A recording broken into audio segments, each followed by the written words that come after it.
Atomic classes में आप लोगों का स्वागत है। जय हिंद, नमस्कार, सुप्रभात दोस्तों। आज मैं आप लोगों को अपने संविधान के टॉप 50 प्रश्न जो परीक्षाओं में पूछे गए हैं उसका मैं 14वां वीडियो प्रोवाइड कर रहा हूं। आप सभी वीडियो को पूरा देखें और इस तरह की वीडियो प्राप्त करने के लिए आप हमारे चैनल को शेयर, सब्सक्राइब और लाइक ज़रूर करें। चलिए हम अपनी वीडियो स्टार्ट करते हैं। भारतीय संसद की आकलन समिति का गठन होता है, तो उत्तर होगा केवल लोकसभा के सदस्यों द्वारा। भारत में व्यय का लेखा तैयार करने का उत्तरदायित्व किसका है, तो उत्तर होगा महालेखाकार। नेक्स्ट हम देखेंगे विनियोग अधिनियम, सरकार को किसने धन विनियोग करने के लिए अधिकृत किया है, तो उत्तर होगा संचित निधि। संचित निधि का उल्लेख जो है अनुच्छेद 266 में किया गया है। संचित निधि से धन निकालने के लिए हमें जो स्वीकृति आवश्यक होती है वो संसद की स्वीकृति आवश्यक होती है। लेकिन मान लीजिए देश में आपातकाल की स्थिति है, तब हमें वो धन निकालना है, तब हम बैठक नहीं बुला सकते हैं, संसद का सत्र आहूत नहीं कर सकते हैं। तो क्या हम पैसा नहीं निकालेंगे, लेकिन उसके लिए संविधान में प्रावधान किया गया है आकस्मिक निधि का। और ये आकस्मिक निधि का उल्लेख जो है दोस्तों अनुच्छेद 267 में है। अनुच्छेद 267 से धन निकालने के लिए हमें सिर्फ राष्ट्रपति के परमिशन की आवश्यकता होती है। नेक्स्ट हम देखेंगे नई अखिल भारतीय सेवा की स्थापना का अधिकार किसे है, तो उत्तर होगा संसद को।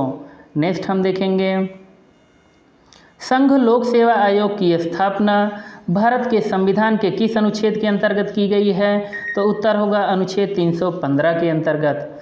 एक ही समय यदि राष्ट्रपति और उपराष्ट्रपति दोनों का पद रिक्त हो जाए तो राष्ट्रपति के कृत्यों का निर्वहन कौन करता है। दोस्तों राष्ट्रपति के कृत्यों का मतलब राष्ट्रपति के पद को कौन कार्य करता है, राष्ट्रपति के पद पर कौन बैठता है, उसके कार्यों को कौन देखता है। तो मान लो राष्ट्रपति जो नियुक्त किया गया है वो किसी कारणवश या अकस्मात उसको कुछ हो जाता है, वो अपने पद पर नहीं है, और उसी समय उपराष्ट्रपति भी अपने पद से त्याग पत्र दे देता है। उपराष्ट्रपति अपने पद से त्याग पत्र दे देता है, तो जो भारत का मुख्य न्यायाधीश है, मीन्स सुप्रीम कोर्ट का जो मुख्य न्यायाधीश होता है, वो राष्ट्रपति के पद का कार्यभार संभालता है। नेक्स्ट हम देखेंगे संविधान के किस अनुच्छेद के प्रावधानों के अंतर्गत भारत सरकार द्वारा भारत रत्न, पद्म विभूषण आदि अलंकरण प्रदान किए जाते हैं, तो उत्तर होगा अनुच्छेद 18 के अंतर्गत। दोस्तों मैं एक बात क्लियर करना चाहता हूं आपको कि यहाँ पर कोई भी उपाधियाँ भारत का कोई भी व्यक्ति हो, यानी कि प्रधानमंत्री ही क्यों ना हो, यदि वो किसी अन्य देश की यात्रा पर है और वहाँ पर उसे कोई भी उपाधियाँ ग्रहण करनी है या उसे कोई भी उपाधि दिया जाता है, सम्मान दिया जाता है, तो वह उस सम्मान को जो ग्रहण करता है वो भारत के राष्ट्रपति के नाम से ग्रहण करता है। नेक्स्ट हम देखेंगे भारत में संसद के दोनों सदनों की संयुक्त बैठक संविधान के किस अनुच्छेद में है, तो उत्तर होगा इसका अनुच्छेद 108। अब हम बात करेंगे कि ये संयुक्त बैठक बुलाएगा कौन। अब ये संयुक्त बैठक बुलाने का कार्य जो होता है राष्ट्रपति के द्वारा किया जाता है, और इसकी अध्यक्षता कौन करता है, तो इसकी अध्यक्षता लोकसभा के अध्यक्ष करते हैं।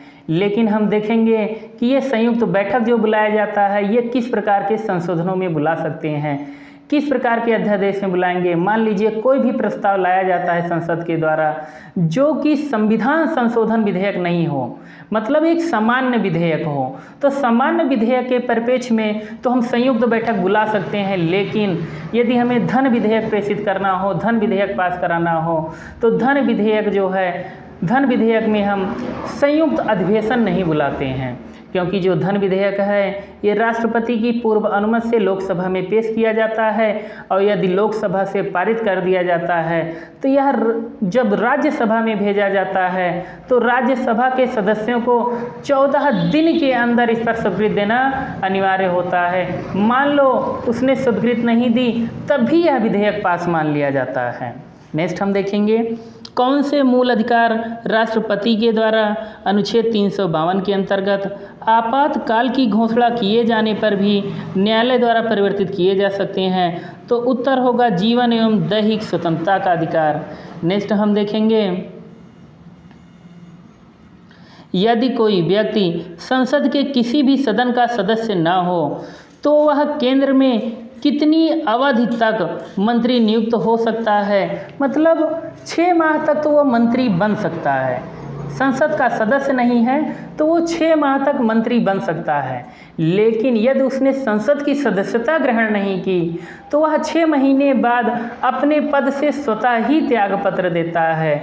यदि वह सदस्य बन जाता है मंत्रिपरिषद का तो फिर वो आगे भी अपने मंत्री पद को कायम रख सकता है। नेक्स्ट हम देखेंगे संविधान के किस अनुच्छेद में अनुसूचित जाति, अनुसूचित जनजाति हेतु सेवाओं में आरक्षण का प्रावधान किया गया है? तो इसका उत्तर होगा अनुच्छेद 335। नेक्स्ट हम देखेंगे भारतीय संविधान का कौन सा अनुच्छेद अनुसूचित जाति व अनुसूचित जनजाति को परिभाषित करता है? तो उत्तर होगा अनुच्छेद 366।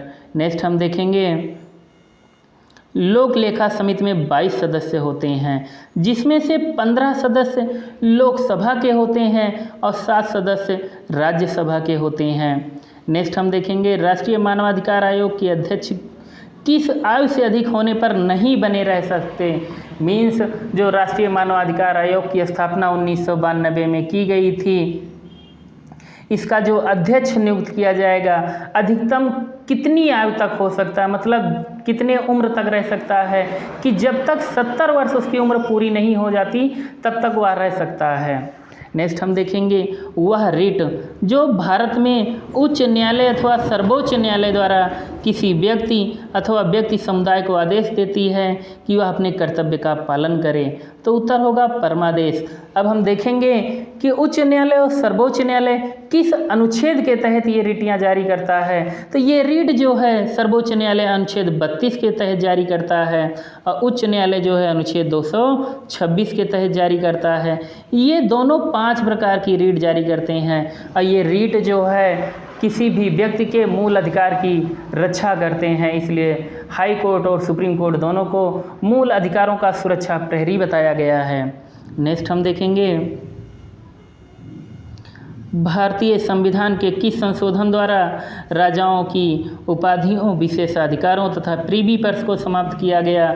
तो उत्तर होगा 26वें संविधान संशोधन द्वारा।